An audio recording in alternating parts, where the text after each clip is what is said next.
Hey there! Did you know Kroger always gives you savings and rewards on top of our lower-than-low prices? And when you download the Kroger app, you'll enjoy over $500 in savings every week with digital coupons. And don't forget fuel points to help you save up to $1 per gallon at the pump. Want to save even more? With a Boost membership, you'll get double fuel points and free delivery. So shop and save big at Kroger today. Kroger, fresh for everyone. Savings may vary by state. Restrictions apply. See site for details. Thanks for choosing this free Anfield Index podcast. If you'd prefer to listen to this or any of our other shows without adverts, then now's the time to check out Anfield Index Pro. With AI Pro, you can supercharge your entire listening experience. You'll not only get all of our podcasts without the ads, but you'll have them far faster with our Quick Publish feature available exclusively for subscribers. AI Pro also puts you in the heart of our sound studio, with an option to listen to many of our shows live and interact with the podcasters in real time as the shows are recording. Upgrading couldn't be easier.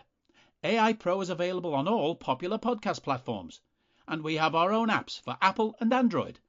Just head on over to AnfieldIndexPro.com and get started today. Hello and welcome to your post-match Raw on Anfield Index Pro. Podcasting to you from my lovely sunny field here in beautiful rural Ireland. I'm Trev Downey, and joining me to give their immediate reactions to Fulham 1, Liverpool 3 in the Premier League from Craven Cottage are Dave Hendrick and Jim Boardman. And Dave, you know, it's a long shot. It was always going to be a long shot. It remains a long shot, but we have a series of last chances right up until the last weekend. If we keep winning, it's still alive. That's just the way it's going to be. And the win was got this afternoon after a fashion. I will be honest, there were times when I was very, very frustrated by what I was saying. And several people did themselves no good, and then suddenly did some rehabilitation over the course of this game. So, you know, narratives will narrative. But I'm very curious to see if you're feeling exhilarated after, or if it's just that relief of we're still in it. More the latter, to be honest. I thought the first half was almost a continuation of what we saw against Atalanta, a marginal improvement, but nothing to really get excited about. Very, very sloppy defensively, very open. Their lack of a killer final ball let them down multiple times when they had 5-on-3 advantages, because we just given the ball away foolishly in a dangerous area, and certain players weren't tracking back. Certain lads looked out of their depth. And I said at half time, we look really, really badly coached, and we did. We looked really badly coached in that first half. They looked more prepared, more disciplined, more well drilled. They had a game plan and they were sticking to it, and it was working for them. And I thought they were probably good value for their equaliser. But second half, I have to say, we had probably 25 minutes where I thought we looked a really good team. And there was something. There was score not one but two goals from open play, which, I mean, that's a thing to celebrate in itself. It is, and there was a couple of times, wasn't there, in that first half, and maybe on one occasion in the second half, but certainly in the first half particularly, where it did have that feel of, is this just the same game again? Because they were able to play little one-touch passing moves around us and find themselves with opportunities, and it had that sort of sinking feeling about it in terms of, have we learned nothing? And I was quite despondent as well, I must admit, in terms of like the openness that we were displaying defensively. Sort of sickened for all concerned, really. You know, sickened that this is going to be a very grim sort of captain's debut season for Virgil. Sickened that this is how we're going to see out the Klopp era. But like you say, the rallying happens. And Jim, to bring you in on this now, just quickly and early, the rally does sort of occur. There is a stepping up to the plate as such by one or two individuals. There was more cohesiveness to the play. Ironically, actually, when we made those changes and brought on our nominal first teamers, the attacking play after that was, well, somewhere between poor and unimpressive, with all the usual flaws about it. But there is something to be said for digging out this result, which allows us to have a moment where we get to see Jurgen reigniting the good feeling himself there at the end, getting to do the fist bumps. These are, they're starting to run out, these little moments, and it's lovely to have it back. You'd like to think it's going to be a feature between now and the end of the year. Yeah, I mean, before the game, I just sort of wrote some thoughts down, and I ended it with, I want us to enjoy our football now as players, as fans, make the most of every minute we've got left under this great man. If it leads to something marvellous, great. If it leads to something that's marvellous. If not, let's still enjoy it, because we have only got these, you can count it in minutes now how many more we've got with him leading the team. So let's enjoy the football. I want the players to enjoy it. I want the fans to enjoy it. And if the players and the fans are enjoying it, it feels like there's less pressure. I think, as City going to slip up, who knows? I think being that little bit behind and being a little bit more relaxed, but not sort of relaxed in a lackadaisical way too much. If we can be more relaxed, less stressed, less pressured, go out and do our thing, enjoy our football. We can win every game from now till the end of the season. And I think if we'd been leading the table still, we'd have felt, the slip-up still would have been on its way, if you get what I mean. And I feel like, although we have had vulnerabilities today, we were enjoying our football. We were doing it right. We were, I don't know, it's hard to explain, like patient yet not sort of like dawdling, sort of waiting for the right moment, just being precise. We let them score, and we'll go on about that obviously, but I feel like that was more of a blip. And what I love most about the game today really was that something I've loved under Klopp, and I've just been writing an article for fanzine about Klopp, so I've been thinking back to something early on with him. I've said it all along, it's his way that his teams react to stuff. Shit happens in a game. It can be the ref, yes, not Forest. It can be a mistake. It can be an injury. It can be a fluky goal. It can be a worldie against you. Whatever, things happen, and it's how you react to it that makes the difference. And I feel, them scoring just before halftime was much better than them scoring just after halftime, because at halftime, I'm sure Klopp could just talk to them and say, look, get out there and do your thing. Don't react to this. Don't go behind again. And such a difference to the game against Fulham at home when we when we beat them 4-3. When we kept just throwing things away. I feel that once we had the blip, but once we'd got that, I didn't feel worried in that second half at all. I'm just hoping this is the case now, rest of the season. Let's enjoy these last few games, and if we play and enjoy our football, we are so good.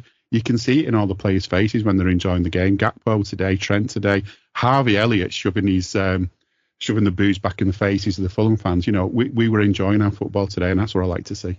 That's going to be something that's going to feature in the discussion, because I did think it manifested towards the end of the game when he had an opportunity to shoot, and I think possibly didn't take it because that crowd were on him for the entirety of the match. But as Jim says, a lot of things to revel in, and Dave, just as we kind of look at the Liverpool lineup, which was in itself controversial, that is a good point, isn't it? That we just need to see that ability to react to adversity again, because it has been very much a feature of this season and the Klopp era in general.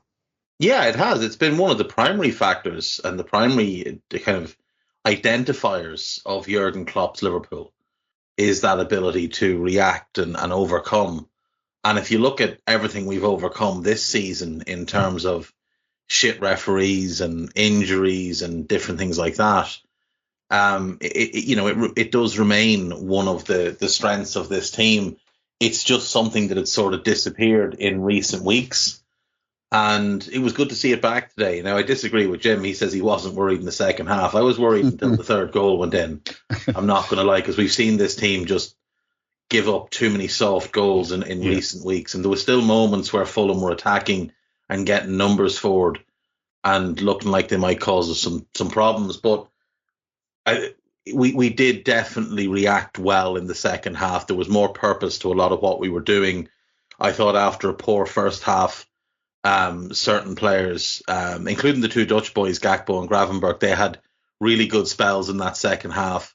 Harvey was a bit lost in the first half at times, just because of the shape with Trent inverting, with no natural width on the right, because Diaz doesn't normally play there and was drifting a little bit. So Harvey was playing wide at times, but then Diaz would hold real width, and then Harvey and him would kind of be in each other's way. So he was trying to figure out where he was meant to be, and he was coming over to the left in search of the ball quite a bit as well, which wasn't helping because he was getting the ball when Gravenberch was looking for it, probably in a slightly better position.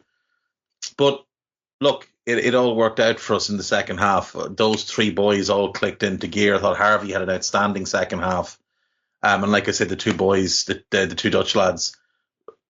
For Gravenberch, from when he scored to when he went off, I think it was 19 minutes. That's the best 19 minutes he's had in the Premier League by a country mile, because it wasn't just about one or two flash dribbles.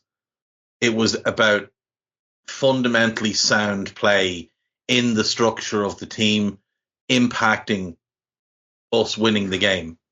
That's what every player needs to do, and they need to find a way to do it within the boundaries of the team. And today, I thought for the 19 minutes between when he scored and when he went off, he did exactly that. I think you could say, just lest I be accused of not following through with what I was sort of intimating during the game, you could probably say that he possibly had some of his worst minutes in the shirt in the first half to balance that out. So he was awful in the first half. It was lovely to see that come good, and especially in such a graphic way with the goal. Just to get a little bit of chat on the team from both of you, because just for the record, Fulham went fairly predictably with Adaraboyo, with Bassi as their centre halves, with Robinson and Castagna either side, Palhinha and Lukic nominally in the mid, Iwobi, Pereira and De Cordova, Reed behind Muniz. And on the bench, they have a strong enough sort of a selection, kind of, in Harry Wilson, Tom Kearney, Adama Traore, all of whom came on, Rodak, Kenny Tete, Harrison Reed, Raul Jimenez, Armando Broja and Tim Ream makes up the rest of their bench. But Dave, just to start with you on the Liverpool team, and I'll go to Jim for his take on it as well. There was a little bit of urine boiling going on left, right and centre when those names were revealed. The midfield of Endo, Gravenberch and Elliott is, to anyone's eyes, an experiment. The attacking lineup with Diaz right, Gakpo left and Jota in the centre is, to anyone's eyes, an experiment. And the introduction of Kwanzaa in place of Ibu was, again, another eyebrow raiser for some people. It did mean that our bench was the strongest bench I think we've seen all season, with Joe Gomez, Dom Szoboszlai, Darwin Núñez, Alex McAllister and Mohamed Salah all on there, all of whom came on alongside Kanata and Curtis Jones. And you could say that all of those names there, that's 7 names I've called out, are nominal first teamers, depending on the time of the season, depending on the game. And the bench was made up by Tsimikas and Kelleher. So, like I say, very strong looking. We didn't actually need to draw on that bench in any great way for it to have a massive impact, I don't think, because by the time our subs came on, we had actually gone that goal ahead. I'd be interested to hear what you think as we go on. They actually made a massive difference to how the game was seen out. But talk to me around about that selection, because it was controversial and it did, like I say, raise a few hackles. It did more than that. Like you said, it boiled a lot of piss. I will say, I think that might be the strongest bench we've ever had for a Premier League game, ever, since the beginning of the Premier League. I don't ever remember us having a bench where you'd look at it and go, geez, most of them boys are our first choice. Most of them boys should be starting. Yeah. So that is nice, like, you know, and there was still a lot of talent on the pitch, but as you say, a lot of experimentation, particularly that midfield three. One thing I was really happy to see was how he lined the forwards up, because we've seen Diaz and Gakpo play together with Darwin. Darwin obviously has the 9, and Diaz would be left side and Gakpo right side. So it was really good to see him go Gakpo left side, Diaz right side, let Gakpo play his kind of primary position. And by putting Diaz right side, you sort of limit his game and you get him more focused on just beating the man and trying to make things happen from there rather than constantly drifting in field with the ball and running into trouble. So the front three I was happy enough with because, like, look, Darwin's been out of form. Mo has been out of form. I don't believe Mo Salah is fit. Certainly not fully fit, certainly not match fit. So quite happy to see him on the bench, quite happy to see Darwin on the bench. And the positive there is that you have the option to bring them on. And I think he did look at bringing them on before the Gravenberch goal. They were warming up and then he sat them back down. So, like, the forward line I was happy enough with. Had no issue with Quansah coming in because other than the one loose pass at Old Trafford, Jarrell Quansah has been very, very good this season. There's just no way around that. He has been very, very good this season and absolutely warrants the minutes he's gotten. I don't know what on earth the midfield was because first half it was absolutely shambolic. Endo did the thing he did earlier in the season where he looked like a raffle winner in the first half and then had a really good second half. Gravenberch looked like a Make-A-Wish kid and then had a really good second half. And Harvey, like I say, he's the one that you're comfortable having in the team because he's played over 100 games for us now and he's constantly shown himself to be a valuable squad player. But when you patch him with the other two, that's where you have a bit of concern. If it was Harvey with any other two or Endo with any other two or Gravenberch with any other two and even Gravenberch, Endo and Alexis or Gravenberch, Endo and Curtis, we've seen that midfield work in cup games and Europa League games. But yeah, I was just a little bit concerned about the midfield being a little bit lightweight. And I thought in the first half it was a little bit lightweight. I thought they were able to put quite a bit of pressure on them. I thought Iwobi had a big influence in the first half and Palhinha was quite physically dominant, though we did find ways to limit him by getting him on that yellow card. Jim, there's a question needs asking, I suppose, around about the selection, and that is, well, it does display quite a lot of testicular fortitude on the part of our manager to go with that lineup. But a lot of people will be reading a lot of different things into it. You can't help it. Narrative's gone to narrative. And so people will look at that midfield and they'll say, what's he saying about Alexis McAllister? What's he saying about Curtis Jones? What is the point that's being made there about Dom Szoboszlai? They'll look at the attack and they'll say, has he lost faith in Darwin Núñez? Is this a big fuck you to Mo for the constant missing that he's been doing lately? What is the point that's being made here? Why is Quansah in for this one when a lot of people have predicted he might be in for the derby, but not this one? Like I say, especially in that midfield area, but also in the attack, the idea of benching so many lads who might be considered automatic starters, it was quite a gamble because we know about Klopp and loyalty, and people are going to read this in a very specific way.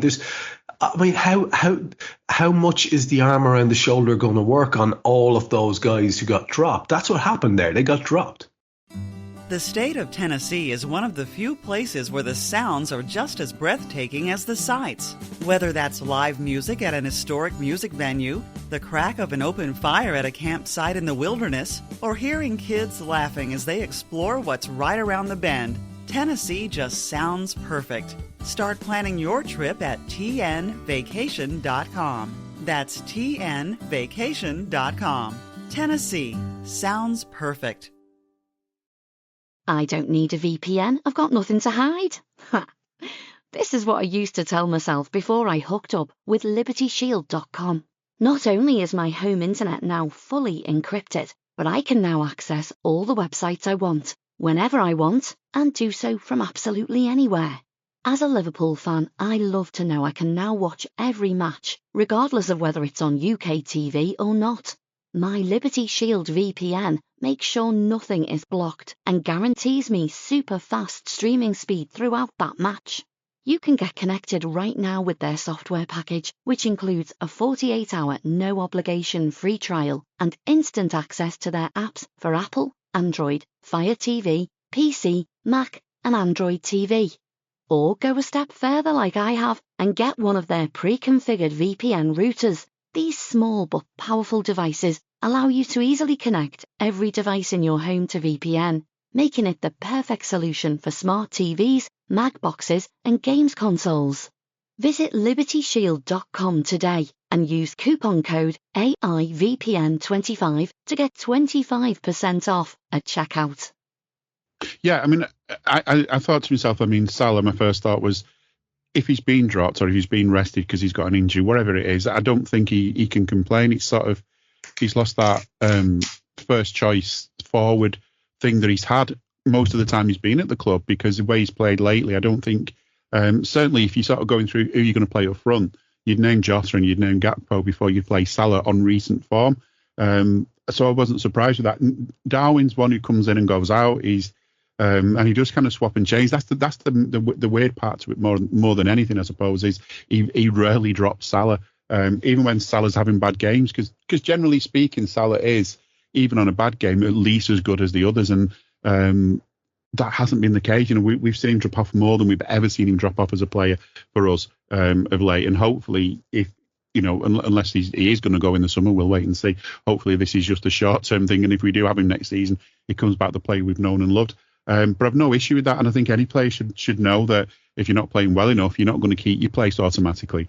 But the flip side to that then is the way we've played lately, where we kind of do this thing where I say lately, the whole season, we kind of do this thing where for 25 minutes we can kind of let the other side, you know, we mess about, we just don't play for the first half of the first half, and time and again we go behind, and we end up needing to find something later on in the game. And in games recently, we've not had that because we've been sort of maybe, too spent by then. By the time we've got the chance and we really need it, we've not had it. So I was thinking maybe that was some of the thinking. Because looking at the bench, I mean, it's not that long ago we were kind of counting how many known first teamers are on the bench, not first choices, first teamers, and we were counting like 3 or 4 outfield players that we would class as recognised first team players. All of them were recognised first team players, and many of them were recognised.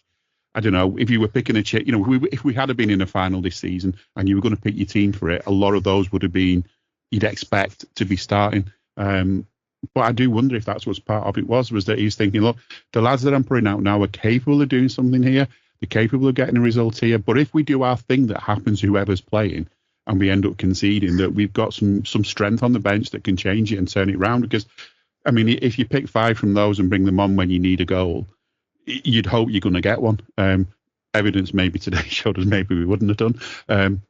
And also, it just gives confidence to the players who do play. It gives them that chance because, you know, here's your chance to shine. And Gravenberch took that with both hands. I mean, when I looked, that was the only question mark I put against the starting lineup was Gravenberch, because I thought, you know, of the other players, I wouldn't have a complaint about Endo playing, generally speaking. Wouldn't have a complaint about Elliott in midfield, generally speaking. The issue is that Gravenberch was the other one in there, wasn't it? The third one that kind of, you know, you'd at least hope McAllister was in there or Dominic Szoboszlai, but Szoboszlai's not been great lately. And I honestly think with McAllister that as much as I think somehow he's just kept going, and no matter how much football he plays, he just keeps going. I think there's got to come a point where you need to give him a bit of a rest. And he must be some thinking about the derby up ahead as well. I just think probably why it was easy to actually rest them for this game, though. Exactly, yeah. Because I'm thinking you can sit them down and say, look, yeah, you're not going to play. You're not going to start this one because we've got the derby in midweek, and then we've got the 12:30 kickoff against West Ham. Yeah. So even though I would like of the 3 teams, this was the one I would look at as the toughest, because I think West Ham at the moment look very much on the ropes, and they got beaten 5-2 by Crystal Palace today. Everton are garbage. Fulham, I think, are probably the toughest opponent of the 3 right now. But as we've seen this season, 3 times. Yeah, exactly. And it's not 3 games. Any time. So, but one of them's a derby, and the other one's a 12:30 kickoff away from home. So this was probably the one where he looked at and thought, okay, all things considered, this is where I'll make some changes. Yeah, and that was my first thought, was thinking, who are we playing next? And you know, you forget where you are in the season. You think, oh, Champions League game, you know, we haven't even in the Champions League, but you think big game midweek must be, we're resting. And my thought then sometimes is, oh shit, we're sending them a message. Oh look, they don't think we're hard to beat. Let's go out and beat them because they put a weakened team out. And I don't think you could give that message today, because I don't think they'd realise that it's only Everton in midweek, and The trouble with that game is it's such high octane game, isn't it? You know, regardless of the form book, which, you know, as the cliche says, goes out the window. It's such a high octane game that, you know, you need level heads, you need double shin pads and everything as well. So, you know, it's a massive game in that sense because of the game itself. Regardless of what's going on in the league, it's a massive game. It means so much. It means so much for them. They're fighting for their lives, and you know, they may or may not have the ref on their side. If you listen to Everton fans, they never have the ref on their side, though. So, yeah, there's a very definite trend there for sure. Why don't you and I, Dave, have a look at the first half hour leading up to the goal? Because in that we have quite a lot to talk about, I guess. On 3 minutes, there is an opportunity for us where a lovely ball in by Trent is glanced narrowly wide with a sort of a diving header, sort of leaning forward header by Luis Diaz. Gary Neville very critical and saying he should have scored. I don't know. I think it's, you know, it's very close to goal. It's at full stretch. It's not a bad effort. On 7 minutes, Luis Diaz is nearly in again, this time of a Robbo pass, but the interception leads to a corner, which breaks to Trent, and his return ball in from the far side is absolutely woeful. On 13 minutes, there's a very dangerous Pereira free kick from their left-hand side, comes in, and it's cleared for us by Tosin, who does a super job of clearing our lines for us when he seems to be in the middle of a bunch of, I think, 3 of them who are quite unchallenged. It's a let-off, let's say. We did generally, though, look a bit brighter than in recent games. Harvey Elliott was quite busy. I thought our 2 Dutch boys were struggling a bit in that opening few moments to stay on the ball, stay in possession, those kind of things that we've been often worried about with them in terms of, you know, physicality. On 21 minutes, there is a great move that ends with a Luis Diaz pull back to Jota. He fires wide of the near post. Thankfully, in the long run, it ends up being a bit of a sighter for Jota. 24 minutes, decent move by them, ends up with a kind of a token ping by Palhinha at Ali from just outside the box. It's low, it's easy for him to gather up.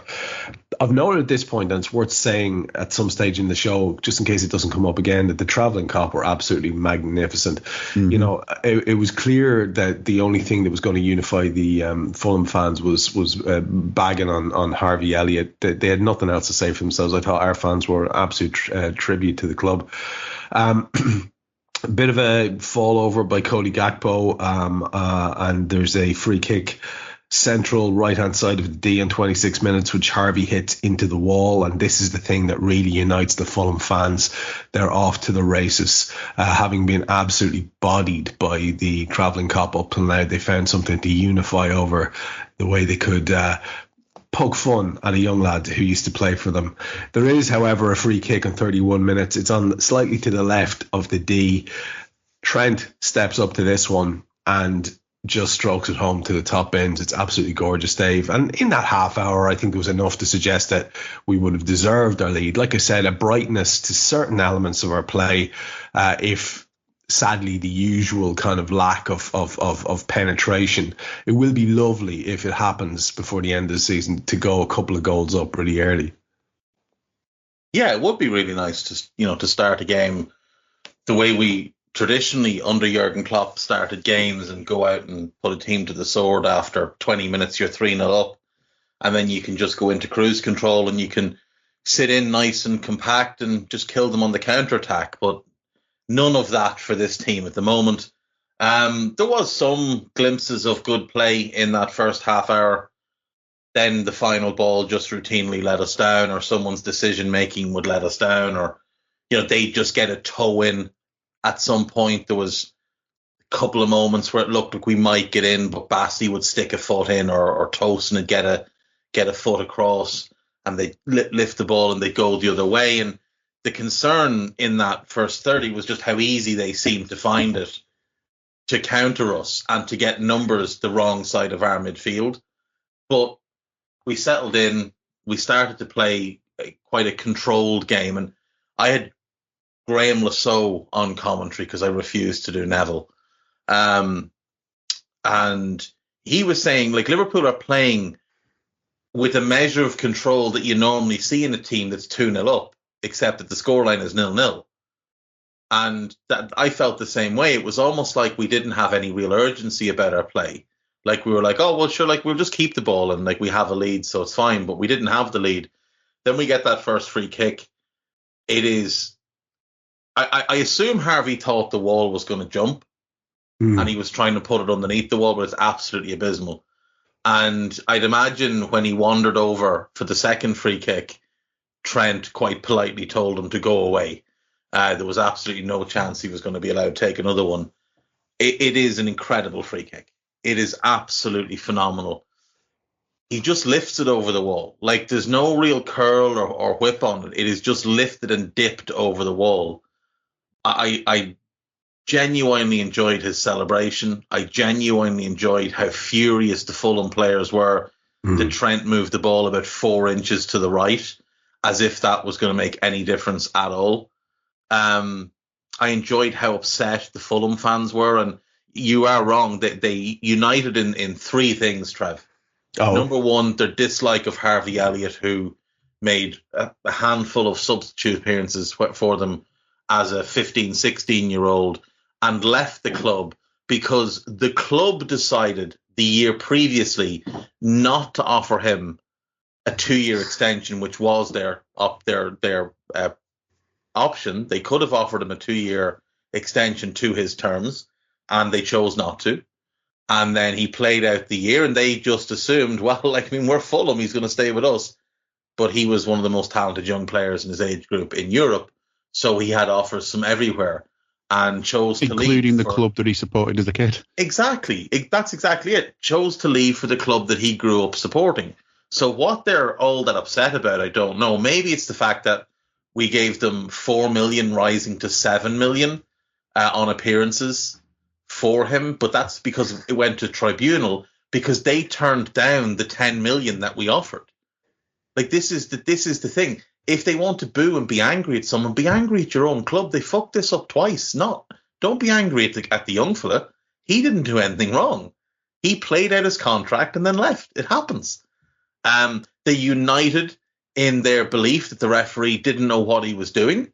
And that was a chant. So they had Harvey Elliott as a wanker, boo, and you don't know what you're doing. So congrats to Fulham. 3 chants from the fans. No chants about their own players.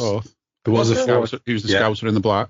Who's the Scouser in the black? Yeah. That's not their chant, though. That's one they've nicked off other clubs. So we're not going to give them credit for that. And then they united in the rush to get themselves inside onto the concourse for the halftime prawn sandwiches and avocado toast. Because if you noticed, when they scored, there were quite a few more empty seats than there had been earlier in the half, because most of their lot had buggered inside to get their halftime delicacies. What a shower. Unbelievable. And, you know, as you've described beautifully, great hit. If you're going to set up your wall like that and leave that much of the goal gaping, and you have someone with the capabilities of Trent, you're always in danger of conceding like that. It was lovely to see him do it. It was lovely to see our world-class player do a world-class thing. You'd like to think that by the end of the season, that might be part of the things that'll push us if we're going to get anywhere to the edge. Yeah, a little bit of poetic justice on the thing about them complaining that Trent moved the ball slightly. When the ref was trying to get them back for the free kick Harvey took, he drew the line and they didn't get behind it. They sort of stood on it and he just sort of gave up on it. Just let them stand on it. Now it's only a couple of inches, but the ref didn't sort of push the point with them, and they got away with that couple of inches. So it swings and roundabouts, isn't it? Really. So you know what, Jim? I don't mind it. On 33 minutes, Cody hits a very vicious dig at goal. It's tipped over for a corner. Nothing comes of that because the ball goes short to Gravenberch and it sort of fizzles out. And as they break, Kwanzaa's down on the deck and we're thinking, oh, Christ. He did look like he was in a bit of bother for a minute, but by 36 minutes, he's back up and okay and on the pitch. On 37, Muniz chests one down in between Gravenberch and Van Dijk and thankfully blows his volley miles over the top. On 39, Tosin picks up a yellow for a foul on Cody Gakpo, and on 40, Endo coughs up possession in the middle of the park. I didn't get to see a replay of the incident, so I don't know. I just know that he was involved in whatever that tackle was. They cut through us way too easily, and Muniz hits one at Ali kind of on the swivel. It's another wake-up call if we haven't woken up. On 50 minutes, Cody carries the ball. On about 41 minutes, Cody carries the ball at least 50, 60 yards. Now, the running ahead of him was absolutely headless. There was nothing. Nobody making any angles. He had nowhere really to go. I did actually feel a little bit of sympathy for him. Eventually plays the ball right to Trent, and Trent's cross hits the first man, and a promising counter-attack fades away. Then we have a series of fuck-ups.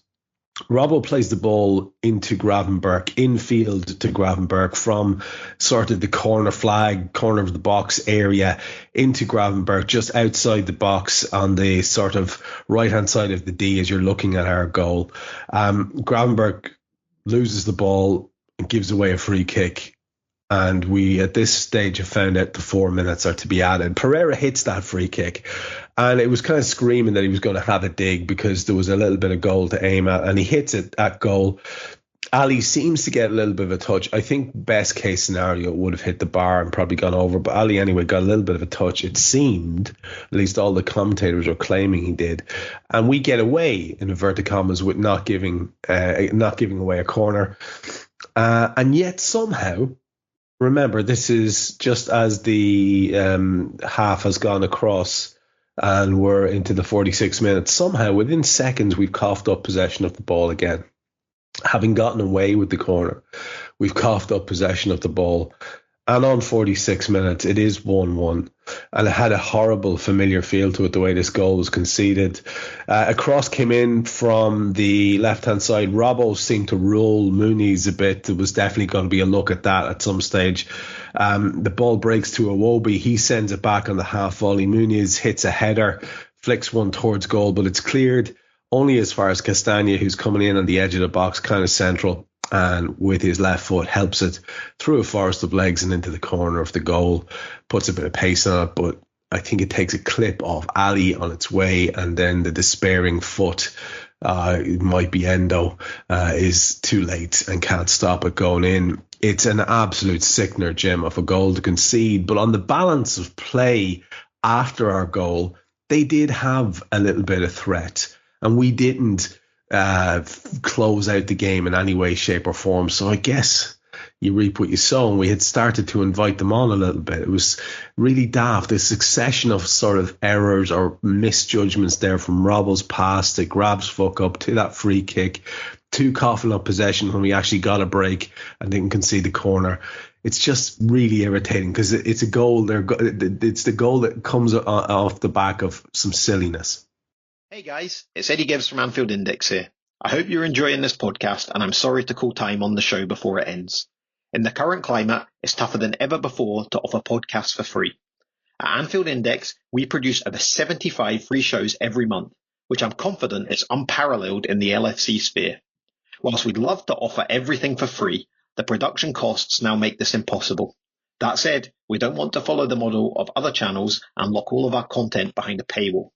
So what we've decided to do is to continue offering every show for free, but cut that offering to 30 minutes on our longer shows. So to get all of our shows in full and enjoy the best of everything we have to offer, we really hope you'll consider supporting the channel and signing up at AnfieldIndexPro.com. For about the price of 1 cup of coffee, you'll get every podcast in full with 0 ads. You'll also get access to our LFC VIP community, where you can enjoy live podcasts, engage with our podcasters, and chat with other Reds in real time. So that website again, AnfieldIndexPro.com. Join today. Sports Social Podcast Network.